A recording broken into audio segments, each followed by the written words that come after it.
Hello बच्चों, नमस्कार। स्वागत है आपका मेरे YouTube चैनल पर। मैं हूं विपिन कुमार और आज की इस वीडियो में मैं बात करने वाला हूं न्यूट्रिशन इन प्लांट्स के बारे में, जो कि क्लास 7th साइंस का पहला चैप्टर है एनसीईआरटी का। इसमें हम बात करेंगे कि प्लांट्स अपना खाना कैसे बनाते हैं, प्लांट्स को अपना खाना बनाने के लिए कौन कौन से रॉ मटेरियल्स की जरूरत होती है और इस पूरे प्रोसेस को क्या बोलते हैं, फोटोसिंथेसिस क्या होता है, फोटोसिंथेसिस में ओवरऑल कितने स्टेप्स होते हैं, कैसे केमिकल रिएक्शन होती है। प्लस हम बात करेंगे मोड ऑफ न्यूट्रिशन के बारे में कि कितने टाइप के मोड ऑफ न्यूट्रिशन प्लांट में होते हैं, उनके एग्जाम्पल्स के बारे में हम सीखेंगे। प्लस हम ये भी बात करेंगे कि ओवरऑल प्लांट की ग्रोथ के लिए मिट्टी का हेल्दी होना कितना जरूरी है और उसके लिए नाइट्रोजन कैसे अपना रोल प्ले करता है। ठीक है, नाइट्रोजन फिक्सेशन क्या होता है, ये सभी टॉपिक हम इस चैप्टर में पढ़ने वाले हैं। तो ये वीडियो जो है लगभग 2 या 3 पार्ट में होने वाली है, जिसमें हम पहले पार्ट में डिस्कस करेंगे न्यूट्रिएंट्स के बारे में, मोड ऑफ न्यूट्रिशन के बारे में, प्लांट्स फोटोसिंथेसिस के बारे में, इन सभी चीजों के बारे में बात करेंगे। तो चलिए शुरू करते हैं। क्लास 6 में आपने पढ़ा होगा कि जो फूड है वो सभी लिविंग ऑर्गेनिज्म के लिए बहुत ही जरूरी है। क्यों? क्योंकि खाने से हमें एनर्जी मिलती है, जो कि हमारे जितने भी लाइफ प्रोसेसेस हैं उनको सस्टेन करने के लिए जरूरी है। हमने सीखा था कि carbohydrates, protein, fats, vitamin and minerals, ये सभी फूड के कंपोनेंट होते हैं और इनको हम न्यूट्रिएंट्स बोलते हैं। ये हमारी बॉडी के लिए बहुत ज़्यादा जरूरी होते हैं। अगर हम लंबे समय तक न्यूट्रिएंट्स लेना छोड़ दें तो हमारी बॉडी में कई सारी बीमारियां भी हो सकती हैं। तो इस पर्टिकुलर चैप्टर में हम स्पेशली प्लांट्स के बारे में बात करने वाले हैं, बट उससे पहले समझ लेते हैं कि mode of nutrition in plants क्या होता है। ठीक है, तो चलिए पहले बात करते हैं। सभी लिविंग ऑर्गेनिज्म जो है सबको खाना चाहिए।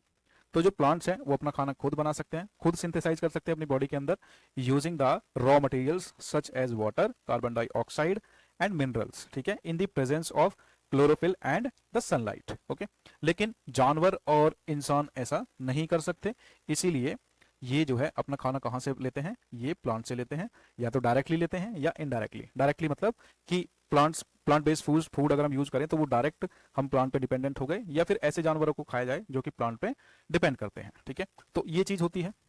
तो इसमें मोड ऑफ न्यूट्रिशन क्या होता है, सबसे पहले मोड ऑफ न्यूट्रिशन पे आने से पहले हम न्यूट्रिशन की बात करते हैं। तो न्यूट्रिशन क्या होता है? तो nutrition is the mode of taking food, यानी न्यूट्रिशन का मतलब है कि हम खाना खाते हैं और वो खाना जो है हमारी बॉडी यूज करती है अपने अलग अलग कामों के लिए। ठीक है, इसी को न्यूट्रिशन बोलते हैं। तो न्यूट्रिशन में कौन कौन से मटेरियल्स आते हैं? जैसे प्लांट है तो ये ओनली ऑर्गेनिज्म है जो कि अपना खाना खुद से बना सकते हैं with the help of water, carbon dioxide, minerals. ठीक है, ये रॉ मटेरियल्स होते हैं जो कि प्लांट्स के आसपास की सराउंडिंग्स में ही अवेलेबल होते हैं।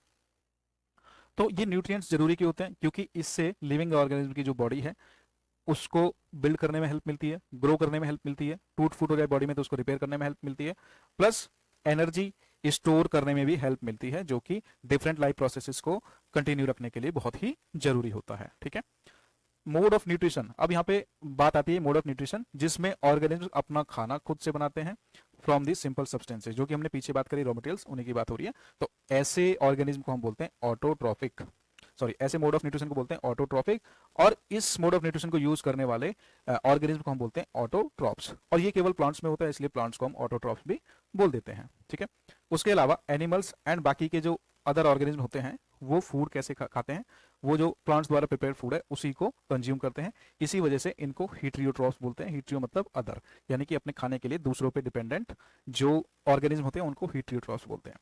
अब क्वेश्चन उठता है कि where the food factories of plants are located, where the food factories of the plants are located, क्या खाना जो है वो प्लांट के सभी पार्ट्स में प्रिपेयर होता है या फिर किसी सर्टेन पार्ट में ही प्रिपेयर होता है? पौधे जो होते हैं, प्लांट जो होते हैं, उनको जो रॉ मटेरियल है वो सराउंडिंग से मिलते हैं। तो कैसे मिलते हैं?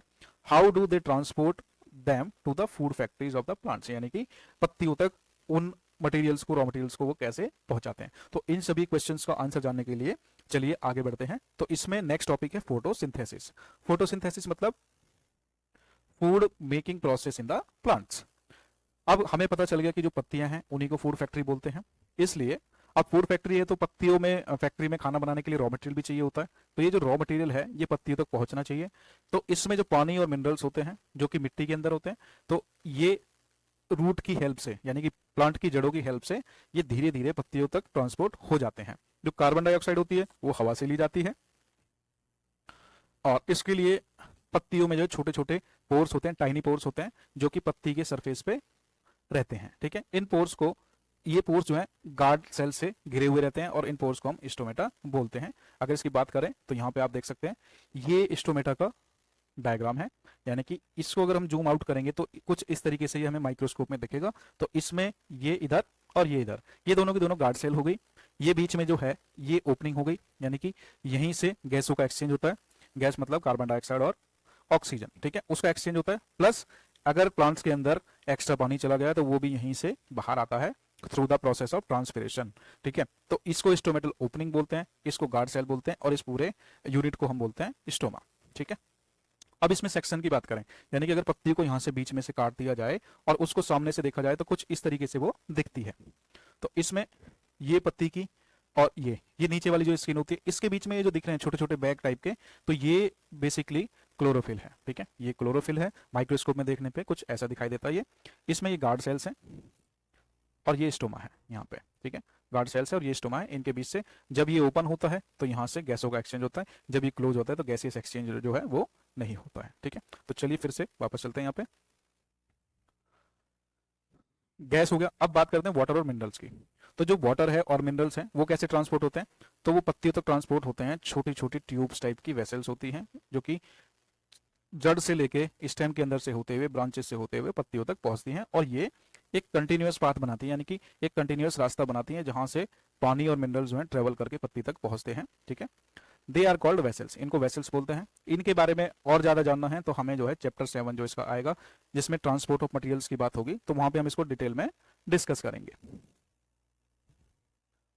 अब यहाँ पे पहेली जो है वो पूछना चाह रही है कि what is so special about the leaves, यानी कि पत्तियों में ऐसा क्या है कि they can synthesise food but other parts of the plants can not, यानी कि पत्तियां जो हैं खाना बना सकती हैं लेकिन पत्ती के अलावा बाकी पार्ट जो है वो ऐसा क्यों नहीं कर सकते। तो इसका आंसर जानने के लिए चलो आगे चलते हैं।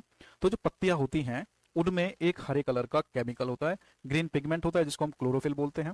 ये करता क्या है, ये पत्तियों की हेल्प करता है, किस चीज के लिए, जो सूरज की रोशनी से जो एनर्जी मिलती है उसको कैप्चर करने के लिए, ठीक है। और ये एनर्जी कहाँ पे जाती है, ये एनर्जी जाती है खाना बनाने में, जो सिंथेसाइज प्रिपरेशन में यूज होती है, from carbon dioxide and water, ठीक है। कार्बन डाइऑक्साइड और वाटर से प्लस मिनरल से जो खाना बनता है उसको बनाने में जो एनर्जी चाहिए वो यहाँ से मिलती है, जो कि क्लोरोफिल के द्वारा कैप्चर की जाती है और इसको यहाँ पे ट्रैप कर लिया जाता है ताकि ये वापस से बाहर ना निकले। तो उसके लिए क्लोरोफिल बहुत जरूरी होता है, क्योंकि क्लोरोफिल के अंदर एक केमिकल प्रॉपर्टी होती है जिसकी वजह से वो सनलाइट को कैप्चर करके रख सकता है, ठीक है।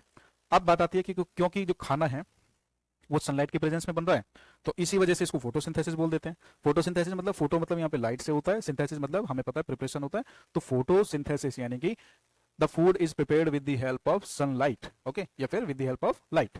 तो यहाँ पे जो क्लोरोफिल है, सनलाइट है, कार्बन डाइऑक्साइड है और जो वाटर है, ये चार जरूरी कंपोनेंट हैं फोटोसिंथेसिस के प्रोसेस को कंप्लीट करने के लिए, ठीक है। तो ये एक यूनिक प्रोसेस है जो अर्थ पे होता है, सिर्फ प्लांट्स में होता है। सोलर एनर्जी जो है वो पत्तियों के द्वारा कैप्चर की जाती है और इसको स्टोर कर लिया जाता है प्लांट्स में in the form of the food, खाने की फॉर्म में जो इसको यूज कर लिया जाता है। और इस तरह से हम बोल सकते हैं कि जो सन है, यानी कि जो हमारे सूर्य देवता हैं, वो अल्टीमेट सोर्स ऑफ एनर्जी है जितने भी लिविंग ऑर्गेनिज्म हैं इस अर्थ पे, उन सभी के लिए। यानी कि अगर सूरज देवता यहाँ पे 1-2 महीने के लिए छुप जाए, ना निकले, तो ये जो है पृथ्वी जो है एकदम यहाँ पे लाइफ को खत्म होने का खतरा मंडरा सकता है, ठीक। तो अगला क्वेश्चन इसी को लेके है, can you imagine life on earth in the absence of photosynthesis, अगर फोटोसिंथेसिस नहीं होगा तो क्या लाइफ हो सकती है अर्थ पे, तो इसका आंसर है बिग नो। क्यों, क्योंकि अगर फोटोसिंथेसिस नहीं होगा तो जितने भी प्लांट्स हैं वो सभी मर जाएंगे, और प्लांट्स पे डिपेंडेंट रहने वाले एनिमल्स भी मर जाएंगे, और उन एनिमल्स पे डिपेंडेंट रहने वाले बाकी एनिमल्स भी मर जाएंगे। इस प्रकार से अर्थ की जो पॉपुलेशन है लिविंग ऑर्गेनिज्म की वो धीरे धीरे समाप्त हो जाएगी और अल्टीमेटली यहाँ पे कोई लाइफ नहीं रहेगी। इसीलिए जो फोटोसिंथेसिस है या फिर जो सन है वो अर्थ पे लाइफ के लिए बहुत ज्यादा जरूरी है। उसके बाद यहाँ पे एक क्वेश्चन आता है कि पत्तियों के अलावा photosynthesis also takes place in other green parts, तो इसका आंसर है यस। ग्रीन पार्ट्स मतलब जो छोटे प्लांट्स होते हैं, फ्लावर प्लांट्स होते हैं, उनका जो तना होता है इस टाइम होता है वो भी हरे रंग का होता है, उनकी जो ब्रांचेज होती हैं वो भी हरे रंग की होती है। इसका मतलब क्या होगा कि वहाँ पे भी क्लोरोफिल है। तो जहां जहां क्लोरोफिल होगा प्लांट के बॉडी पार्ट्स में, वहां वहां पे फोटोसिंथेसिस आसानी से हो जाएगा। इसका एक और एग्जाम्पल है, जो डेजर्ट के प्लांट होते हैं, जैसे नागफनी का प्लांट हो गया जिसको कैक्टस भी बोलते हैं, तो उसमें छोटे छोटे कांटे रहते हैं, ठीक है। तो कांटे ही वहाँ उसकी पत्तियां रहती हैं, उसका जो स्टेम रहता है वो जो मोटा सा ग्रीन कलर का रहता है वो रहता है, ठीक है। तो ये इनमें जो स्टेम होता है उसी में फोटोसिंथेसिस कैरी आउट होता है और उसी से ये प्लांट जो है अपना खाना बनाते हैं, ठीक। अब फिर से यहाँ पे आते हैं। अच्छा, ये तो हमने पढ़ लिया, यानी कि लाइफ जो है यहाँ पे इम्पॉसिबल हो जाएगी अगर फोटोसिंथेसिस रुक गया तो, ठीक है। तो फोटोसिंथेसिस के दौरान जो है वहाँ पे होता क्या है, तो यहाँ पे जो क्लोरोफिल है वो पत्तियों की सेल्स में रहता है जब सूरज की रोशनी पत्तियों पे पड़ती है तो कार्बन डाइऑक्साइड का यूज करके और पानी का यूज करके कार्बोहाइड्रेट्स बनाए जाते हैं। ठीक है, ये पूरी प्रोसेस जो है ये इस तरीके से यहाँ पे दिखाई जा सकती है, कार्बन डाइऑक्साइड और वाटर। यहाँ पे कार्बोहाइड्रेट बनता है प्लस ऑक्सीजन बनती है, तो ये सनलाइट और क्लोरोफिल के बिना पॉसिबल नहीं है, यानी कि ये दोनों इस केमिकल रिएक्शन के दौरान जो है होना ही चाहिए। यहाँ पे जो कार्बोहाइड्रेट है यही फूड होता है, और इसमें जो ऑक्सीजन है ये एक बाई प्रोडक्ट है जो कि हमारी अर्थ के लिए बहुत ही हेल्दी है बाकी एनिमल्स की लाइफ को सस्टेन करने के लिए। ठीक है, तो जब इसमें ऑक्सीजन निकलती है ना, तो जब इसमें ऑक्सीजन निकलती है during the process oxygen is released, the presence of starch in leaves indicates the occurrence of photosynthesis. तो प्लांट के अंदर जो स्टार्च होता है वहां से फोटोसिंथेसिस जो है स्टार्ट हो जाता है, इसी को हम कार्बोहाइड्रेट बोलते हैं। ठीक है, तो यहाँ पे इस डायग्राम की हेल्प से समझ सकते हो, ये एक प्लांट है, इसमें लाइट एनर्जी है, यहाँ से सूरज की रोशनी पत्तियों पे पड़ती है, यहाँ से कार्बन डाइऑक्साइड जो है स्टोमेटा के थ्रू जो पत्तियों के अंदर जाती है, ये फिर पूरा प्रोसेस करके यानी कि यहाँ से रॉ मटेरियल मिनरल्स वगैरह वाटर लेके यहाँ तक पत्तियों तक पहुंचा के और लास्ट में ये as a by product oxygen को छोड़ते हैं। ठीक है, तो उसके लिए क्लोरोफिल चाहिए, लाइट एनर्जी चाहिए, कार्बन डाइऑक्साइड चाहिए और वाटर एंड मिनरल्स चाहिए, तब जाके कार्बोहाइड्रेट प्लस ऑक्सीजन जो है प्लांट्स को मिलते हैं। कार्बोहाइड्रेट को वो फूड की फॉर्म में यूज कर लेते हैं, प्लस ऑक्सीजन को वो हवा में छोड़ देते हैं। इसीलिए कहा जाता है कि अगर अर्थ को बचाना है तो ज़्यादा से ज़्यादा ग्रीन प्लांट्स, ज़्यादा से ज़्यादा प्लांट्स को लगाओ, क्योंकि जितनी ज़्यादा ऑक्सीजन होगी उतना हमारी अर्थ के लिए अच्छा होगा, वरना जो कार्बन डाइऑक्साइड हम छोड़ते हैं वो कहीं नहीं जाएगी, क्योंकि प्लांट्स ही कार्बन डाइऑक्साइड को खींचते हैं और ऑक्सीजन को छोड़ते हैं। ठीक है, तो इससे धीरे धीरे यहाँ पे जो है गर्मी बढ़ जाएगी अर्थ पे, जिसको ग्लोबल वार्मिंग बोलते हैं, तो इस तरीके से बहुत दिक्कत हो सकती है। अब यहाँ पे ये बूझो जो है ये क्या कह रहा है, ये कह रहा है कि इसने क्या ऑब्जर्व किया कि कुछ प्लांट जो है with deep red, violet or brown leaves. He wants to know whether these leaves also carry out photosynthesis. यानी कि इसका क्वेश्चन ये है कि कुछ प्लांट जो है उनकी पत्तियां कुछ ऐसी होती हैं जैसे कि आप यहाँ पे देख सकते हैं, तो इनका कलर जो है पूरा ग्रीन नहीं है, तो क्या यहाँ पे भी फोटोसिंथेसिस होता है? तो इसका आंसर है यस। ऐसा क्यों? क्योंकि यहाँ पे ग्रीन पिगमेंट सिर्फ एक कलर है, क्लोरोफिल एक केमिकल है, लेकिन उसके अलावा भी इन प्लांट्स में बाकी जो केमिकल्स होते हैं उनकी वजह से अलग अलग कलर हो सकते हैं, लेकिन इसका ये मतलब नहीं है कि वहां पे फोटोसिंथेसिस नहीं हो, क्योंकि वहां पे क्लोरोफिल भी होता है। ठीक है, तो इसका आंसर है यस। उसके बाद आपने देखा होगा गांव में या फिर किसी तालाब में जो है, गांव के जो तालाब होते हैं या फिर स्टेगनेंट वाटर बॉडी यानी कि रुका हुआ जो पानी होता है, वहां पे देखा होगा कि वहां पे एक हरे कलर का ऑर्गेनिज्म जो है वो ऑर्गेनिज्म वाटर के सरफेस पे इकट्ठा हो जाता है, जिसको हम एल्गी बोलते हैं। तो ये जो इसका हरा कलर है ये क्यों होता है? तो इसका आंसर भी है कि ये भी क्लोरोफिल की वजह से ही होता है, क्योंकि एल्गी के अंदर क्लोरोफिल होता है और ये क्लोरोफिल ही एल्गी को अपना खाना बनाने में हेल्प करता है। एल्गी भी फोटोसिंथेसिस की हेल्प से ही अपना फूड प्रिपेयर करते हैं। ठीक है, तो ये बात हो गई। लेकिन यहाँ पे ध्यान देने वाली चीज ये है कि जो फोटोसिंथेसिस है वहां पे सिर्फ न्यूट्रिएंट्स में से सिर्फ कार्बोहाइड्रेट बन रहा है, बाकी के जो न्यूट्रिएंट्स हैं जैसे कि विटामिन, प्रोटीन, फैट्स वगैरह जो कि प्लांट्स को ग्रोथ के लिए चाहिए, वो कहाँ से आते हैं? ठीक है, तो इसके लिए हम जो है वीडियो के नेक्स्ट पार्ट में डिस्कस करने वाले हैं ये सभी कि कार्बोहाइड्रेट के अलावा जो नाइट्रोजन है प्रोटीन बनाने के लिए, ये सारी चीजें कहाँ से आती हैं। ठीक है, तो सेकंड पार्ट में हम बात करेंगे ये पूरा सेक्शन, उसके अलावा हम बात करेंगे other modes of nutrition in plants, उनके एग्जांपल्स लेंगे, उसको डिटेल में समझेंगे, प्लस हम बात करेंगे कि how nutrients are replenished in the soil. ठीक है, यानी कि जो किसान जो है खेतों में जो खाद वगैरह डालते रहते हैं टाइम टू टाइम, तो उसकी ज़रूरत क्यों पड़ती है, मिट्टी की जो हेल्थ है उसको हमें मेंटेन क्यों करना पड़ता है, तो ये सब चीज़ें हम डिटेल में जानेंगे नेक्स्ट पार्ट में, और उसी के साथ जो है ये वीडियो खत्म हो जाएगी।